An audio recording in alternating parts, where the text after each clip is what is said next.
Have you ever noticed that after 45, some people seem to slow down all at once? They get tired faster walking up the stairs, their heart races with just a little stress, or they feel a strange heaviness in their chest they can't quite describe. Most of the time, they brush it off and say, "I'm just getting older." But the truth is, your heart is not supposed to collapse just because you passed 45. In many cases, it's not age that destroys the heart, but 7 silent mistakes that slowly, quietly, and relentlessly wear it down. And the scariest part? Most people over 45 are making these mistakes every single day without even realizing it. Let me tell you about Linda. She's 52, works as a senior project coordinator in a logistics company, and has 2 grown children. From the outside, her life looks stable. She doesn't smoke, she doesn't drink much, and she's not dramatically overweight. She's busy, respected at work, and always says, "I'm fine, just a bit tired." For years, Linda ignored small things. Climbing the stairs to the office left her a little breathless. Sometimes, her heart would pound hard after a stressful meeting. Once in a while, she felt a light pressure in the middle of her chest, like someone resting a hand there. It wasn't sharp pain, just an odd tightness that came and went. Probably stress, she told herself. "I'm getting older, it's normal." One evening, after a long day and a late dinner, Linda was sitting on the couch scrolling through her phone. Suddenly, her heart skipped, then raced for a few seconds. She felt a wave of heat rise up her neck and a strange emptiness in her chest. It passed quickly, but it scared her enough to finally book a checkup. At the clinic, she went through the usual tests: blood pressure, blood work, an ECG. When the doctor came back with the results, he didn't shout, he didn't look alarmed, but his voice was serious. Her blood pressure was consistently high, her LDL cholesterol and triglycerides were elevated. There were early signs of stiffening in her arteries. "You haven't had a heart attack yet," he said gently, "but you've been putting your heart under pressure for years, you just didn't notice it." On the way home, Linda replayed her habits in her mind. She realized she had been doing exactly what so many people over 45 do. Quietly, unintentionally, she had been breaking her own heart. Not with one big mistake, but with 7 small ones, repeated over and over. And chances are, you're doing some of them too. The first mistake is thinking that mild, temporary symptoms don't matter. After 45, tiny changes in your body can be the first whispers of a heart problem. That slight chest pressure when you walk faster than usual, the shortness of breath after a flight of stairs, the strange feeling that your heartbeat is not quite right for a few seconds. These are not always just normal aging. They can signal that your heart muscle isn't getting enough oxygen or that your arteries are narrowing. But most people ignore them. They label them as tiredness, stress, or bad sleep and carry on. That dismissal is like seeing cracks in the wall of your house and just painting over them. The structure keeps weakening under the surface. The second mistake is living inside a storm of stress for years without creating any exit. At 45 and beyond, life pressure often peaks. Aging parents, career responsibilities, financial worries, children leaving home or still depending on you. You tell yourself you'll relax later, but later never comes. Every intense deadline, every argument, every period of sleepless worry triggers a flood of stress hormones, adrenaline, and cortisol. Your heart beats faster, your blood vessels tighten, your blood pressure climbs. Once in a while, this is fine. But when it happens day after day, year after year, your cardiovascular system is constantly on alert, like an engine that never gets to idle. The inner lining of your arteries becomes irritated. Microscopic damage appears, and your body tries to repair it by laying down cholesterol like plaster. Over time, those patches turn into plaque. You don't see it, you don't feel it, but it's there, silently changing the future of your heart. The third mistake is eating in a way that quietly overloads your blood sugar and blood fats. You might not consider your diet unhealthy because you don't eat fast food every day. But look closely. A white bread sandwich for breakfast, sugary coffee in the morning, a large portion of white rice or pasta for lunch, a sweet snack in the afternoon, and a heavy dinner late at night. Each of these sends your blood sugar on a roller coaster. Every spike forces your pancreas to release insulin.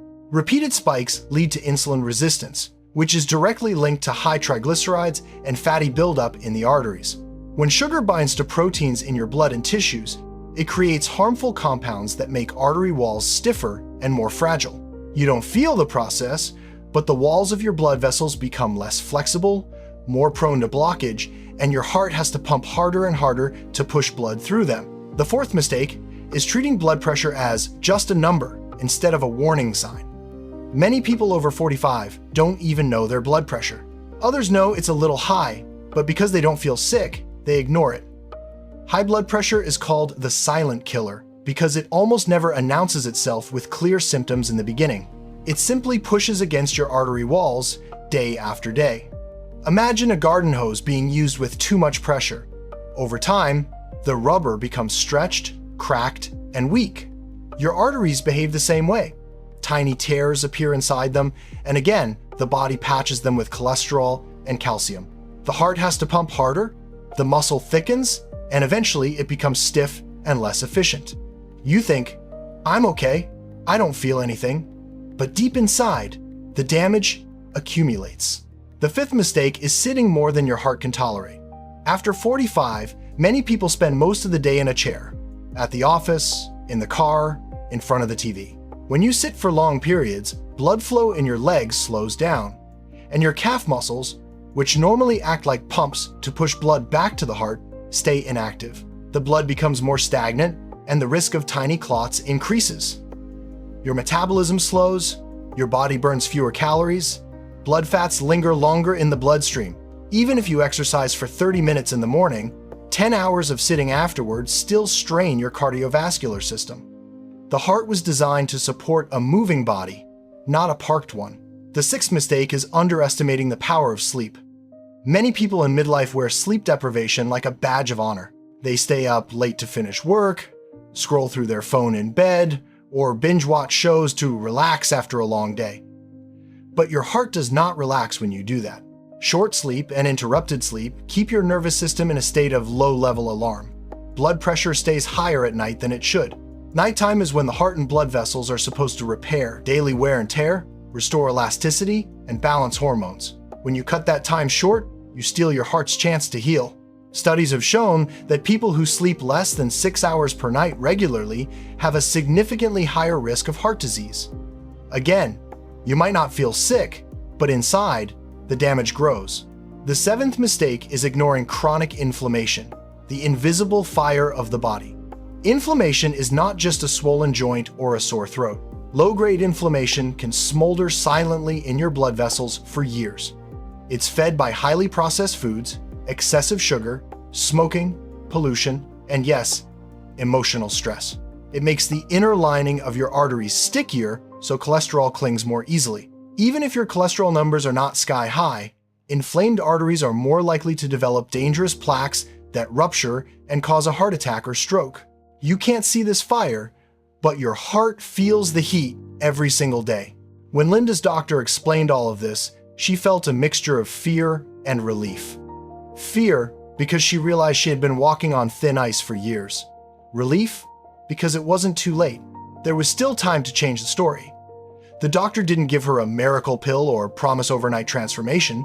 Instead, he showed her how to stop making those 7 mistakes that were quietly damaging her heart. The first thing Linda did was to stop dismissing her body's messages.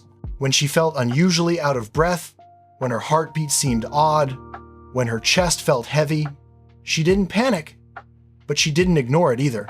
She began to see those sensations as useful information, signals from a heart that wanted to be heard. That shift alone changed the way she treated herself. Next, she tackled the stress storm. She knew she couldn't quit her job or remove all problems from her life, but she could change how her body responded to them. She started with something simple. 3 times a day, she paused for 3 minutes and breathed slowly, in through her nose and out through her mouth, letting her exhale be longer than her inhale. It felt silly at first, but within days, she noticed her shoulders weren't as tight and her heart wasn't racing as often. In the evenings, instead of collapsing on the couch with her phone, she took a warm shower, dimmed the lights, and read a physical book for 15 minutes. These tiny acts lowered her stress hormone levels and gave her heart more calm periods in each day. Then she changed her eating rhythm. Rather than random meals and snacks, she began to structure her day. a breakfast with protein and fiber instead of pure carbs, a balanced lunch with vegetables, lean protein, and whole grains, and a lighter dinner eaten earlier in the evening. She cut down on sugary drinks and late-night snacks, not because of a strict diet, but because she now understood what those spikes were doing to her arteries. After each main meal, she walked for 10 minutes, around the block, in the living room, or even just marching gently in place in front of the TV. Those short walks helped her muscles grab glucose from her blood, lowering the load on her heart and blood vessels. Blood pressure became a daily check-in instead of an abstract number. She bought a home blood pressure monitor and wrote down her readings a few times a week. Watching those numbers slowly drift down as she improved her lifestyle gave her a sense of control. She also spoke openly with her doctor and, when needed, used medication as a support, not as a crutch, but as a bridge while her new habits took root. Sitting all day was no longer an option. Linda set a reminder on her phone every 60 minutes. When it buzzed, she stood up, stretched her arms, rolled her shoulders, and walked to the kitchen to get a glass of water. It took no more than 2 minutes, but those little breaks woke up her circulation. Her legs felt lighter, and she noticed she no longer had that heavy, sluggish feeling in the afternoon. Sleep, once sacrificed, became non-negotiable. She chose a bedtime and protected it, like an appointment with her own life. 1 hour before that time, she turned off bright screens, switched to warmer lighting, and let her mind slow down. At first, her sleep was still restless, but after a couple of weeks, her body learned the new rhythm. She woke up with a clearer head and a calmer heartbeat. Finally, she addressed inflammation by cleaning up her environment and habits as much as she realistically could. She reduced ultra-processed foods, added more colorful vegetables and healthy fats, drank enough water, and made time, even if brief, for laughter and connection with people she loved. It didn't look glamorous. It wasn't a revolution. It was a series of small, consistent decisions that slowly cooled the invisible fire in her blood vessels. 6 months later, Linda went back for a follow-up. Her blood pressure had dropped to a healthy range, her LDL cholesterol and triglycerides were significantly better, her resting heart rate was lower, she still had stress, she still had busy days, she was still 52, but she no longer felt like her heart was older than she was. When she walked up the stairs at work, she noticed something simple yet powerful. She could reach the top and still breathe comfortably. No tight chest, no pounding heart, just steady, strong beats. Maybe you see yourself in Linda. Maybe you've brushed off small symptoms, lived in stress, grabbed quick meals, skipped checkups, sat for hours, slept too little, and told yourself, "I'll fix it later."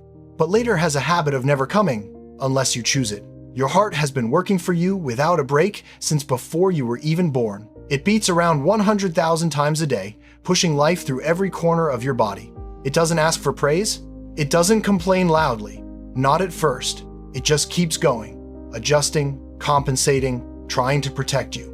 But it needs your help. You don't have to be perfect. You don't have to change everything tomorrow. You simply have to stop being your own enemy. Stop ignoring the warnings. Stop feeding the stress.